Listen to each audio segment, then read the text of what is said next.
The hollow smelled like damp stone and torch smoke, and the faintest trace of something dying slowly. Sera had stopped noticing it years ago, but sometimes, when a new bloodless stumbled through the iron-banded door at the bottom of the keep stairs, she caught the way their shoulders caved inward, the way their hands drifted to their chests and pressed flat over the place where their wolves used to live. That smell meant safety. It meant nobody here would ask why you kept reaching for something that was no longer there. She stirred the pot of broth over the great hearth, her hands moving in circles that had become prayer, mindless and necessary. The underground hall of the ruined keep stretched before her, vaulted stone ceiling lost in shadow, lit by iron-caged torches bolted to the walls, and tallow candles guttering in pools of their own wax along the long oak table.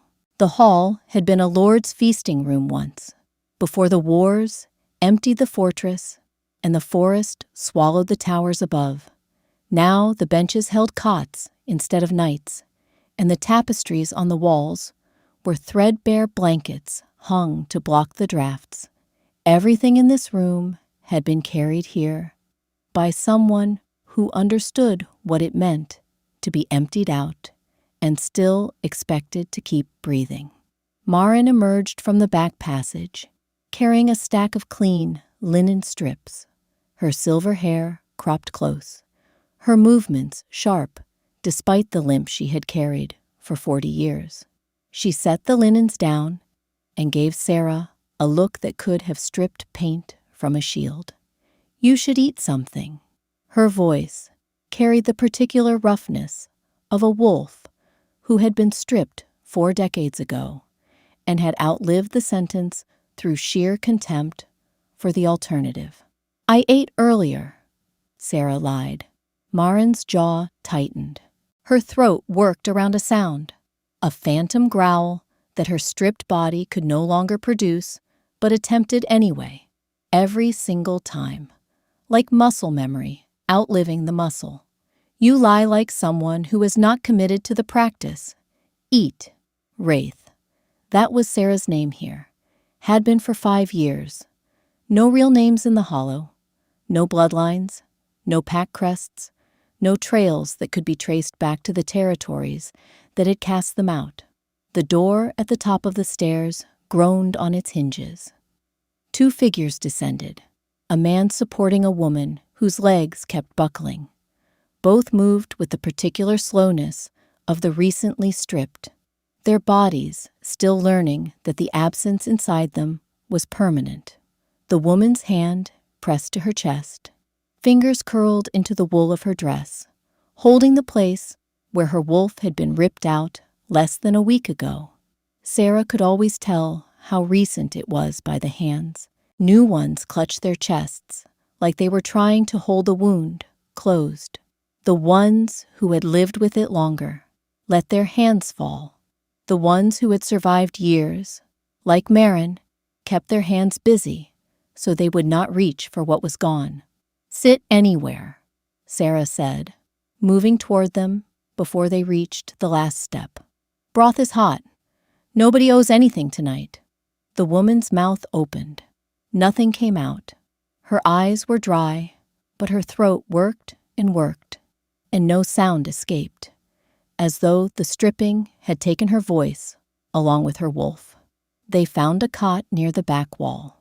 Maren was already moving, bringing water and bread and broth. This was why the hollow existed. This moment, Cael would have understood. The thought of her brother arrived the way it always did, not gradually, but all at once, a blade inserted between her ribs and twisted. 5 years since the Fang throne had killed him. Stripped first, then executed, because the Alpha King believed the punishment should be felt in layers. Wolf law ran parallel to the human kingdoms. Ancient stone courts hidden beneath the old fortresses, rituals older than the castles above them. No scribes permitted, no records kept outside the sealed archives, just witnesses who absorbed what they saw into their bones and carried it like a poison that never quite killed and never quite healed. 5 years since Sera had run instead of staying, had dissolved into the underground network of bloodless and rogues, and reshaped herself into someone who did not flinch at her own shadow. She pressed her palm flat against the oak table, breathed. Cael had died, protecting bloodless children, 3 pups stripped before they were old enough to understand what was being taken from them, marked for culling by a regional enforcer who wanted to send a message about harboring defectives. Cael had put himself between armed hunters and 3 terrified children, and he had not moved. The Alpha King had stripped him personally in the judgment hall beneath the Capitol, had pressed his hand to Cael's chest, and pulled the wolf out by its roots. The witnesses said you could hear the wolf scream as it was torn free, a sound separate from the human voice, an animal dying inside a man who was still alive to feel every second of it. Then the ceremonial blade, golden eyes, and no hesitation. She had not been there. By the time they dragged Cael to the Capitol in silver chains, Sera was already running through the dark of the forest roads. Other bloodless told her the details later, and she had listened to every word and committed every detail to the place behind her ribs where she kept the things that kept her awake. Marin touched her arm. More coming.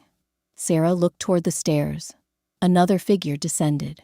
This one alone, tall, moving with a precision that lit up every alarm she had spent 5 years installing in her body.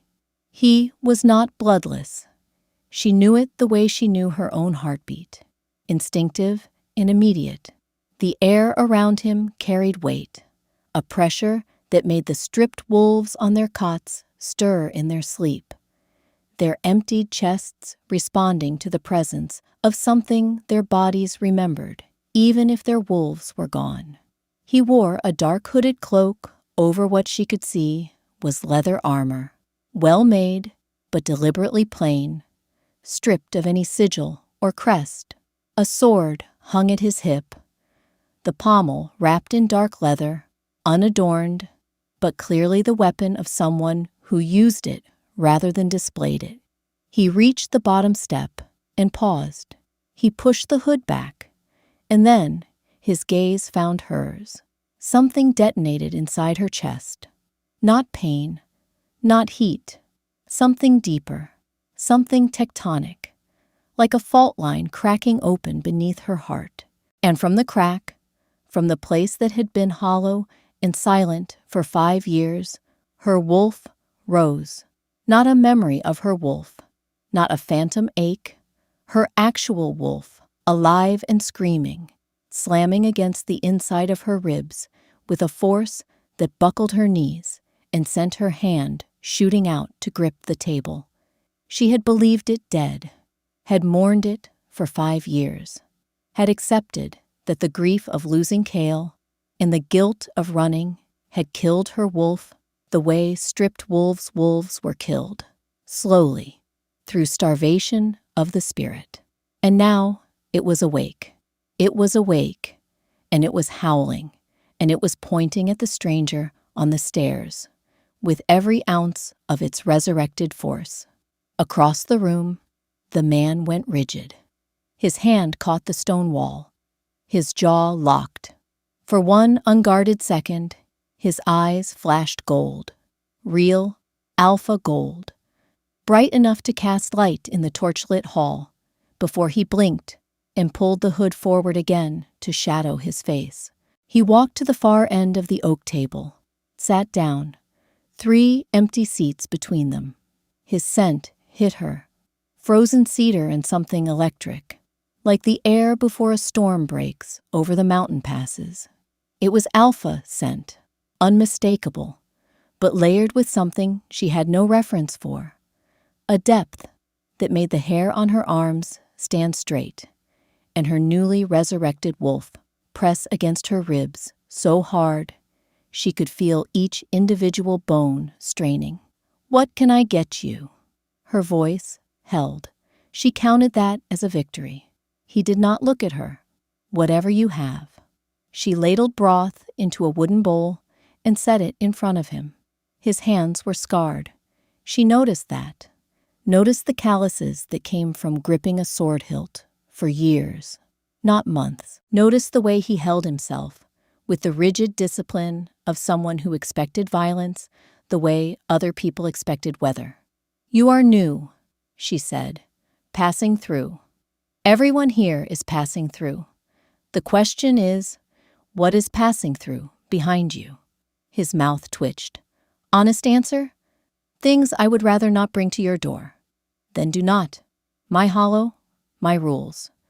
No fighting, no prying into anyone's past. You need food or rest, you contribute. Firewood, repairs. Whatever needs doing." He finally looked at her. The full weight of his attention felt like stepping too close to the edge of a battlement. His eyes beneath the hood caught the torchlight, and gold flickered through like veins of ore in dark stone. "What should I call you?" "Cael," he said. After a pause, she noticed. "Wraith," she said. "The woman with the silver hair is Marin. She has been surviving longer than both of us. You make trouble for her, you deal with me." He ate in silence. She moved away to help Marin, but she felt his gaze on her back like a hand pressed between her shoulder blades, and her wolf tracked him through the hall even when her eyes did not. He came back the next night, and the next. By the end of the first week, Sera knew his routines the way she knew the hollow's leaks and drafts and cold spots. Same seat, arrival at dusk, departure before dawn. He chopped firewood without being asked on the third night, stacking it with a precision that spoke of military discipline. On the fifth night, he repaired the cracked timber beam above the eastern cots that had been sagging for months, working by torchlight with tools he produced from his saddlebag. On the seventh night, a bloodless woman arrived, who had not spoken since her stripping 3 weeks prior. She sat on a cot and stared at the wall. Cael crossed the hall without announcement and sat on the cot beside hers. He did not speak. He simply sat with her for 2 hours in perfect silence. When she finally turned to look at him, something in her face unclenched, a tiny movement around the eyes. He nodded. That was all. She reached for the water cup. Sera stood at the oak table with her hands gripping the edge and felt her wolf settle, not into silence, into something that felt like recognition, into something that felt dangerously, impossibly like home. On the 10th night, she found him outside the keep at 2 a.m, sitting on the crumbled stone steps, his face tilted toward a sky full of stars. She sat beside him. The silence between them held weight, but not discomfort. He smelled like frozen cedar. She breathed it in before she could stop herself and felt her wolf press against her ribs, not with urgency, but with warmth, the way a hound presses against the leg of the person it has chosen. "You do not sleep," she said. "Neither do you." They sat until the cold drove them inside. By the second week, she noticed other things. The way every bloodless in the hall lowered their eyes when he passed. The calluses on his hands that spoke of ceremonial weapons, not common blades. The precise cadence of his speech, every word chosen with the deliberation of someone who had learned that careless language carried consequences. On the 14th night, she found him sitting outside again. She sat beside him without announcing herself. "You are not rogue," she said. "Not exactly. Military? Something like that. High rank." He turned to look at her. Without the hood, in the starlight, his eyes were gold. Pure, quiet, steady gold. Once, during the third week, he asked her why she ran the hollow. They were inside, the hall quiet, Marin in the back. He sat across from her, hands wrapped around a bowl he had not touched. You risk execution for this. Harboring bloodless is a capital offense under the Fang throne. They have not found me yet. That is not a reason. But his eyes stayed on her, patient and open, and the words came before she could stop them. 5 years ago, my brother was stripped and executed. The Alpha King killed him personally. Treason, they called it. Cael's hand tightened on the bowl. He was protecting children. 3 bloodless pups an enforcer wanted to cull. Cael stood between them and armed hunters, and would not move. She kept her voice flat, level, the way she had practiced. They stripped him in the judgment hall. The witnesses said you could hear his wolf scream when it was torn out. Then the king drove the ceremonial blade through his heart. Golden eyes, no hesitation. The silence that followed was so dense she could feel it against her skin. Cael had gone absolutely still. His face had emptied, and his knuckles were white. The system calls good people criminals and lets monsters wear crowns, Sera said. Someone has to help the people it throws away. She walked away before the burning behind her eyes could become visible. Near dawn, he approached the table. I am sorry about your brother. Everyone is sorry. What was his name? 5 years, and no one had asked. Cael Ashford. Something detonated behind his eyes. A flash of recognition so violent it looked like he had been run through. His mouth opened, closed, his hand pressed to his chest. He sounds like he was brave, he managed. He was the best person I have ever known. He left. Sera stood, gripping the table, while her wolf clawed at her ribs, pointing toward the stairs, and the man who had just heard her brother's name, and looked like it had killed something inside him. 2 days later, the violence came.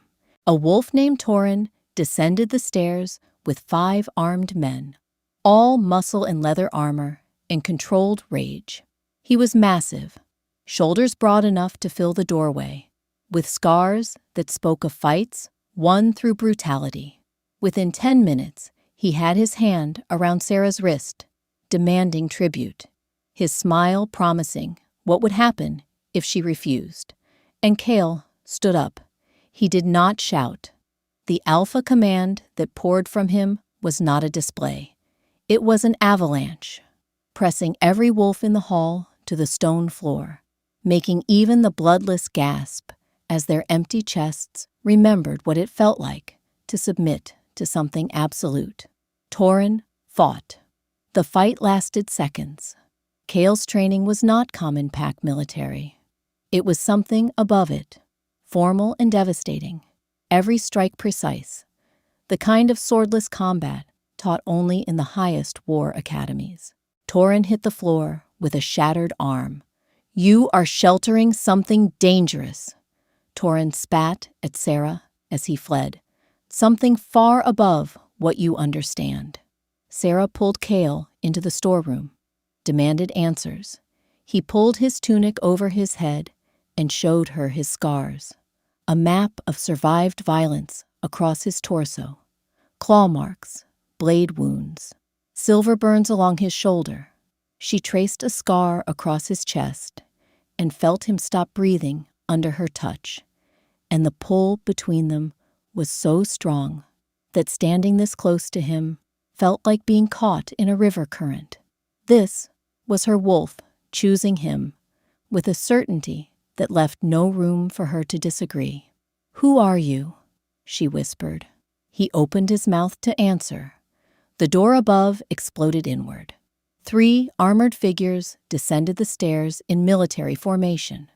They wore dark steel plate, stamped with a crest she recognized instantly. The sigil of the Fang Guard, the Alpha King's sworn protectors. One knelt. Your Majesty, we have been searching for you. The world fell. Your Majesty. Sera backed away, and the distance between each step felt like a year. What did he call you? His face shattered. Please, what did he call you? This is His Majesty Cael Thorn, the guard said, Alpha King of the Fang Throne. Sera stared at his golden eyes, his real eyes, and the phrase from 5 years ago rose inside her like venom. Golden eyes and no hesitation. You killed my brother.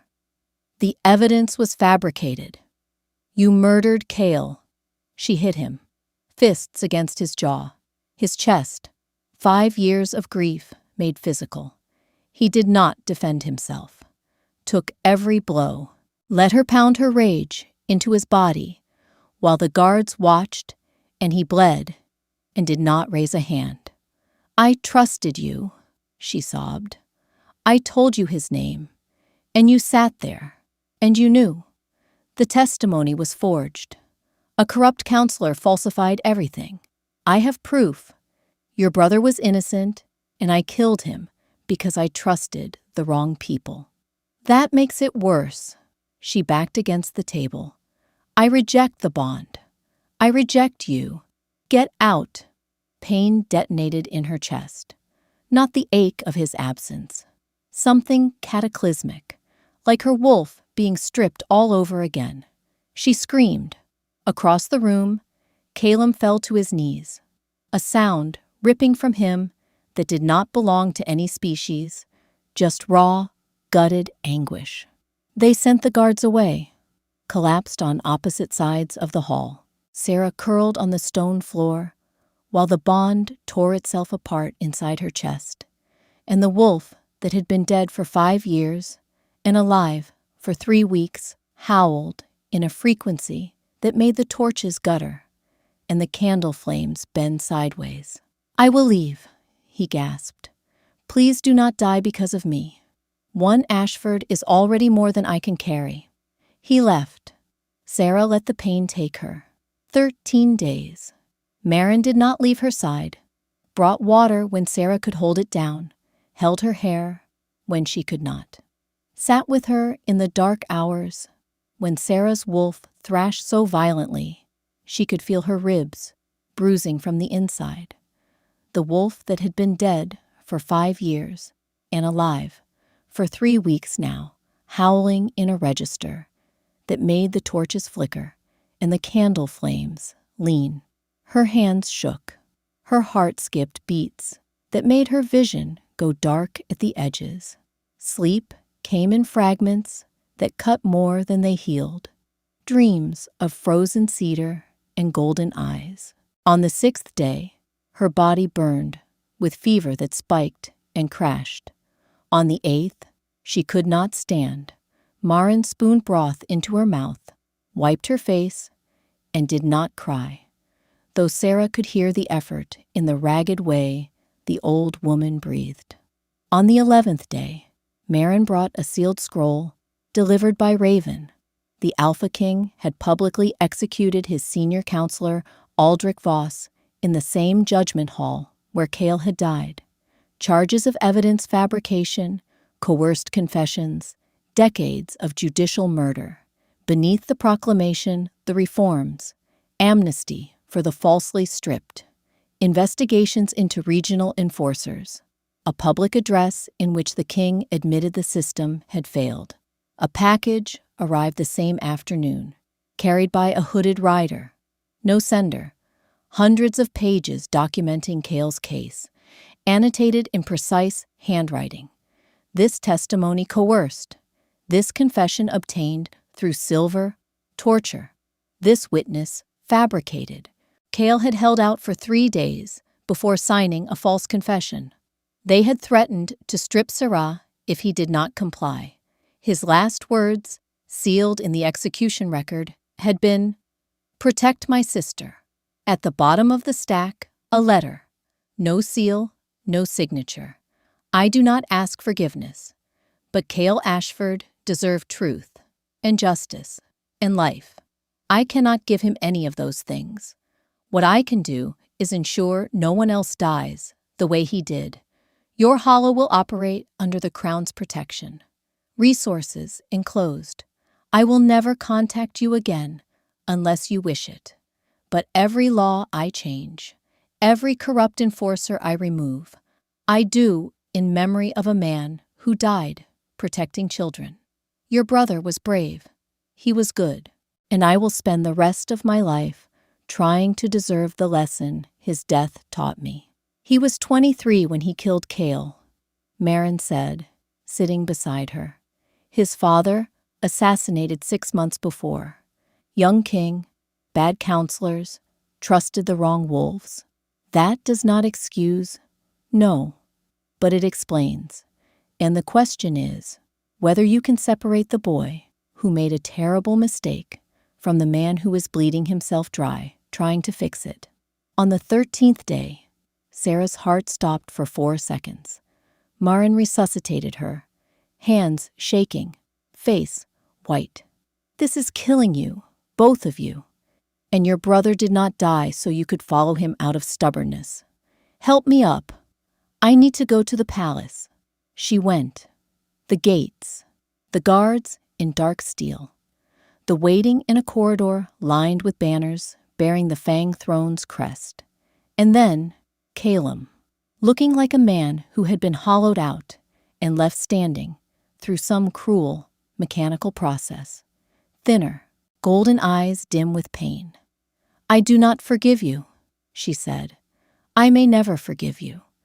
But my brother spent his last breath asking someone to protect me, and dying over pride is not what he meant. She held out her hand. We accept the bond. We do not celebrate it. I keep the hollow. You keep the reforms. We survive. That is all I can offer. His hand closed around hers. The bond stabilized. Her wolf settled, not into joy, into something that felt like a broken bone finally set, still fractured, still healing, but no longer grinding against itself with every breath. My brother's name was Cael Ashford. When you change laws, when you pardon the wrongly stripped, say his name. I will. I promise. 8 months later, Sera stood in the capital's great hall, her voice steady as she testified on behalf of stripped wolves seeking amnesty before the assembled lords and Alpha Council. She had helped 61 wolves begin the process of reclaiming their lives. The hollow had been renamed Cael's Hollow, recognized under the Crown's seal. Meryn ran daily operations, while Sera split her time between the sanctuary and the advocacy work that had become her purpose. Cael had kept his word. 16 reforms, 9 enforcers removed. The stripping ritual suspended pending full review. Monthly audiences with Sera that stretched from clipped exchanges into something resembling conversation. Careful but real. 2 people learning the shape of each other's thoughts through the shared language of policy and justice, and the slow daily work of rebuilding a broken kingdom. He visited the hollow once a month, not disguised, just as himself. Tonight he sat at the oak table while Sera served broth. Their fingers brushed on the bowl. She did not pull away. The Brennan case went through, he said. Full pardon, wolf restored. I heard 31 this month, 32, 1 more this afternoon. He paused. Cael would have been proud of what you have built here. She was quiet for a long time. He would have built it better. He was always better with people than I was. He would have sat where you are sitting, and he would have made you laugh, and you would have deserved that. Both of you would have. I doubt that. Something fragile moved between them. Not forgiveness, the soil for it. Trust growing in millimeters, tested with every meeting, strengthened with every kept promise. Outside, dawn broke over the ruined keep's fractured towers, turning the old stone gold. Inside, wolves who had been told they were nothing sat in a hall that said otherwise. And Sera's wolf lay quiet against her ribs, alive, present, pointing gently north, a compass needle that had finally found its direction and no longer needed to spin. Some things could not be undone, only carried, and the carrying, when shared, when earned, through years of action, rather than moments of words, could become something that looked almost like peace. Not yet, but closer than yesterday. And for the first time in 5 years, that felt like enough.